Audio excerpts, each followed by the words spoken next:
Il n'y a que la parole. Il n'y a pas autre chose. Il n'y a que la parole. On n'a pas besoin de gymnastique. Il n'y a que la parole. Et quand la parole sort, il faut la sceller. D'abord par l'examen.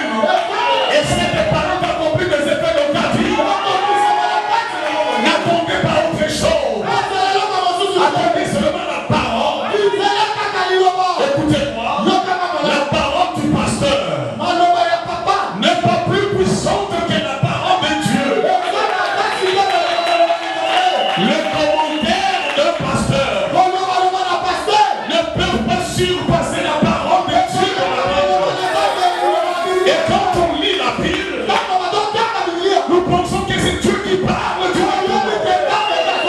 avant que le pasteur ne puisse interpréter. Dieu a déjà parlé.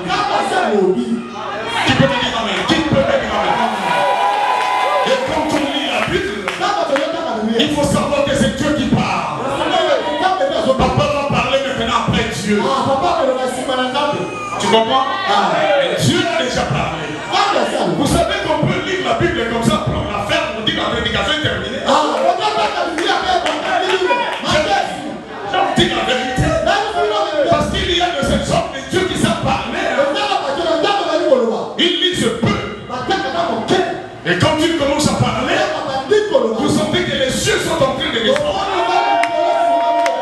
Oh, toutes ces paroles sont des commentaires personnels dans lesquels vous avez trouvé des intentions humaines là-dedans. Il peut aller changer la volonté de Dieu à ce que lui voulait. Parce qu'il a l'art de bien parler. Je te demande de te confier d'abord à la Bible.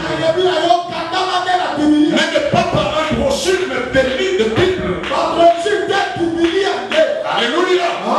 L'église, dites-moi amen. Un poursuivi, c'est couru. Dieu vient de dire, il a dit, lorsque 70 ans seront écoulés, en ce temps le peuple d'Israël était en captivité. Ils étaient esclaves, vivant dans la prison, marchant toujours à coups de fouet, l'ennemi derrière. Ils pouvaient manger du pain que par pression. Ils n'étaient pas libres. C'est comme Dieu est en train de vivre maintenant. Dis amen. C'est pas vrai? C'est pas vrai ça? Nous ne vivons pas le meilleur moment. Mais Dieu avait dit, il y aura un temps et les souffrances vont cesser. Dieu avait dit, il y aura des temps que nous sortirons de la captivité. Et il a donné un délai. Il a donné un temps. Il a dit 70 années. Vous êtes en captivité. Vous serez manipulés. Vous allez souffrir. Mais cela ne restera pas éternellement. S'il y a quelqu'un qui a traversé des moments difficiles, qui n'a pas vu de bonnes choses devant sa vie, qui ne pense pas que tout est terminé, je parle à quelqu'un. Si tu croyais que ta vie est restée comme ça, que ta situation est restée pareille, je te dis, c'est toi qui as pensé comme ça. Mais Dieu, dans son plan, il a pensé qu'un jour, il te fera sortir de cette situation. Il a dit 70 années. 70, c'est le chiffre 7 avec les 0 derrière. Nous voyons seulement le chiffre 7. Et 7, c'est la plénitude de Dieu. Est-ce qu'il y a quelqu'un qui croit ce que je dis? Je dis même la pauvreté s'arrête. Au nom de Dieu. Pas de l'aventure, je ne fais pas du théâtre ici. Pour nous, c'est comme ça. Nous parlons d'après la pensée du Seigneur. Il a dit, lorsque les 70 années seront écoulées, pour la paroisse de Kinshasa, écoute, je me souviendrai de vous. Que Dieu se souvienne de toi. Je prie que et garde ma bonne parole.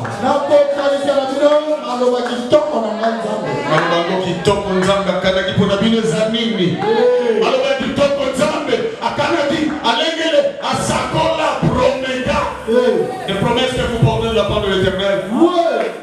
Il dit, car je connais les projets que j'ai formés sur vous, les projets que l'Éternel a formés pour vous.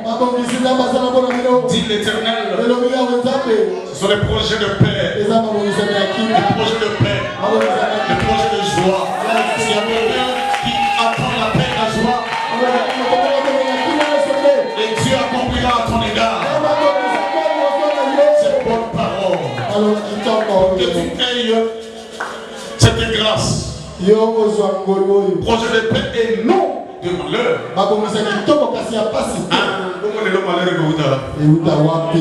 Alléluia. Amen. Si Dieu est pour toi aujourd'hui, qui sera contre toi? Il est en train de faire un travail vain, un travail inutile. Parce que Dieu a dit, les projets qui commencent à fonctionner maintenant dans ta vie, c'est des projets de paix et non pas de malheur. C'est pas le projet des échecs. Non, pas le projet de chômage, non. Non. C'est le projet de paix, de joie, de bénédiction, de bonne santé, de réussite, de progrès, de prospérité, de succès. Alléluia. C'est la prophétie qui est en train de sortir. Vous allez dire, moi, tout cas, on a nos sacolas. Bible et les sacolas. Il dit encore, afin de vous donner un avenir et de l'espérance. Avenir. Vous savez, si quelqu'un n'est pas encore mort, il peut espérer. Il aura un avenir.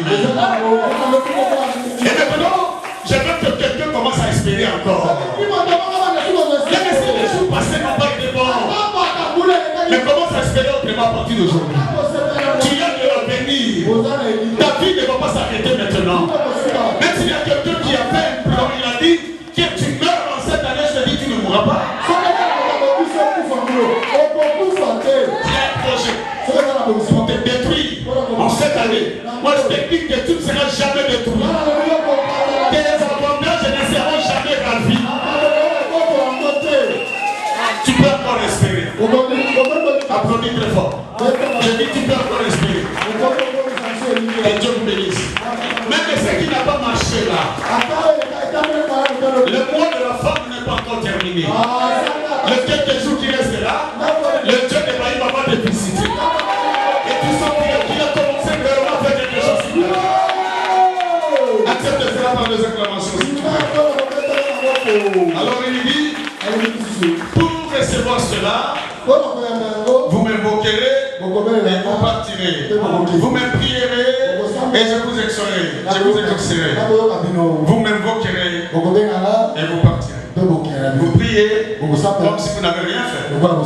Partez seulement. Vous me prierez et je vous exaucerai. Donc à chaque fois que tu mettras tes pas dans l'église et que tu sortiras, c'est comme si tu n'as rien fait. Et ça, oh, tu es en train de faire quelque chose. Vous m'invoquerez. C'est une invitation. Donc il faut venir invoquer le Seigneur. Vous venez vous invoquer le Seigneur. Même si vous n'avez rien vu, partez. Mais lui, il a enregistré votre vie. Est-ce que vous êtes là? Est-ce que quelqu'un peut m'écouter? Vous m'invoquerez et vous partirez. Comme ça, vous partirez.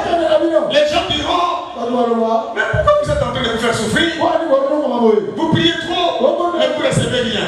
Dites-leur, fermez vos bouches. Dieu m'a enregistré. Et vous verrez ce que Dieu fera demain. Je veux que ta foi soit ferme. Tu ne vas pas donner de délai à Dieu pour faire ton travail. Laisse Dieu agir en son temps. Vous m'invoquerez et vous partirez. Vous me prierez, je vous exaucerai. Tu comprends maintenant? Et nous sommes invités à beaucoup prier. Et toujours prier. C'est qu'on sape. Et on montre qu'on sape quand il goûte. Plonger la vie de prière. Il n'a pas de prière. Là, n'a pas de prière. Le sambo né, le sambo. Le sambo né, putaka. Et l'homme comme au sous-souté. Bateau, on est mis à mon dimanayo, on est vraiment d'okia vina. Aucune vie de prière. Au sundo la vie de prière, ne vous séquelez à la prière. Bateau, c'est pas ça.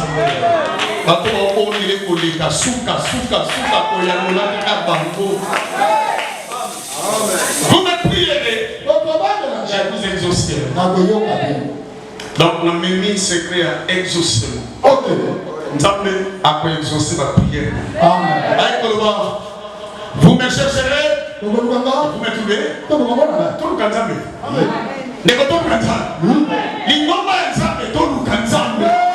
Dieu est là. Dieu existe. Mais il veut que les gens le cherchent. Dieu est caché quelque part. Dieu est un mystère. Il faut le chercher. Il faut être violent. Si tu es entré dans l'église, il ne faut pas suivre ce que les gens disent. Focalise-toi à chercher Dieu. Ne regarde même pas celui qui conduit. Mais cherche Dieu. Il se laissera trouver par toi. On dit que pour toi, ils sont comme l'église, où ça peut vision.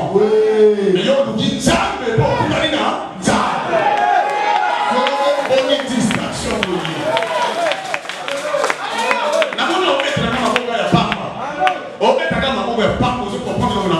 Amen. Parle le Seigneur.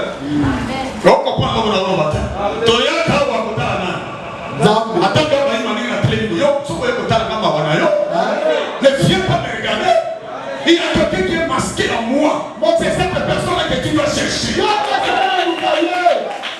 Il est incarné.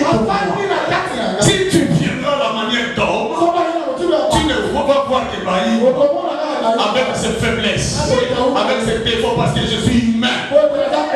Mais si tu dis je vais chercher Dieu, c'est alors que tu entreras dedans des baïbas pour comprendre celui qui est là au dedans.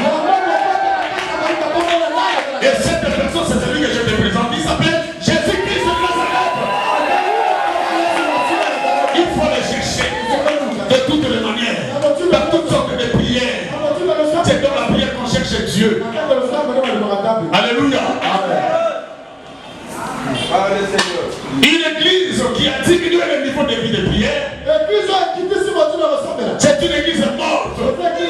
Cette église ne vivra pas dans la main de Dieu. Le miracle ne se produira jamais dans cette église. Pour lui, il alla dans le désert où après une journée de marche, il s'assit sous un genet, demanda la mort en disant, c'est assez maintenant, Éternel, prends mon âme. Alors je ne suis pas meilleur que mon père. Il se coucha et s'endormit sous un genet. Et voici un ange le toucha et lui dit,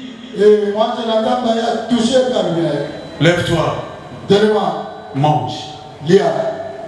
Et il regarda, et il y avait à son chevet un gâteau cuit sur des pierres chauffées.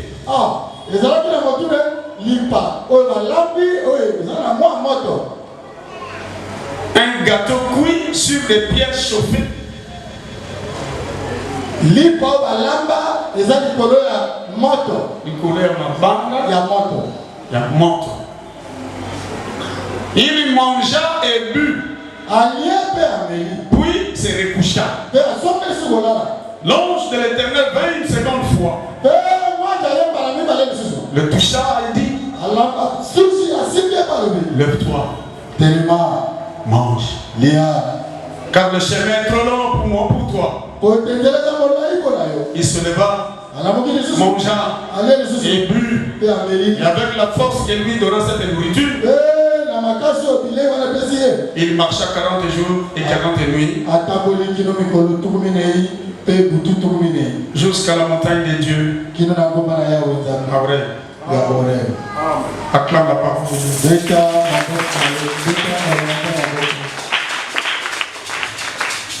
Alors, parmi la fuite d'Élie au désert.